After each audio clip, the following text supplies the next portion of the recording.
దేవతలు వేరే, దేవుడు వేరే. దేవుళ్ళు వేరే, దేవతలు వేరే, దేవుడు వేరే. ఆ దేవుడికి సృష్టికర్త అని పేరు, వీళ్ళకి సృష్టికర్త లేదు. ఈ దేవుడు మనల్ని చేయలే, మనల్ని చేసిన దేవుడు ఒక్కడే. యేసుక్రీస్తు ప్రభు మాత్రమే మనం చేసింది. పరిశుద్ధ గ్రంథంలో ఉంది, ఆయన లేకుండా ఏమి కలగలేదు. కాబట్టి ఆ నిజమైన దేవుణ్ణి నమ్ముకొని 24 గంటలు ఎల్లప్పుడూ దావీదు దేవుణ్ణి దావీదు దేవుణ్ణి మహిపరుస్తూ వచ్చారు, గణపరుస్తూ వచ్చారు. గొల్లకాడికి ఉన్నప్పటికీ దేవుణ్ణి గణపరుచుకుంటూ మహిపరుచు, నేను ఎల్లప్పుడూ యెహోవాను సన్నిధించాను. అంత మాత్రమే కాదు, అక్కడ ఎల్లప్పుడూ నా నోట నీ కీర్తి. ఆయన నోట్లు, దావీదు నోట్లు ఏముందంట? దేవుణ్ణి కీర్తించేది ఉందంట.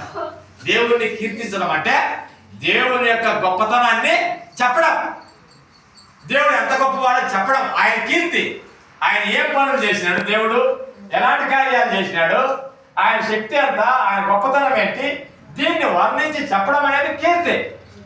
కాబట్టి దేవుని యొక్క గొప్పతనాన్ని ఎల్లప్పుడూ చెప్తూ ఉన్నాడు, కీర్తిస్తానే ఉన్నాడు.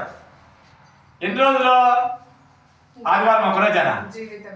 ఎల్లప్పుడు దావీదు రాజు అవ్వడానికి మెయిన్ కారణం ఏంటంటే ఎల్లప్పుడు దేవుణ్ణి దావీదు కీర్తించేవాడు, గణపరిచేవాడు, మహింపరిచేవాడు మొదటిగా.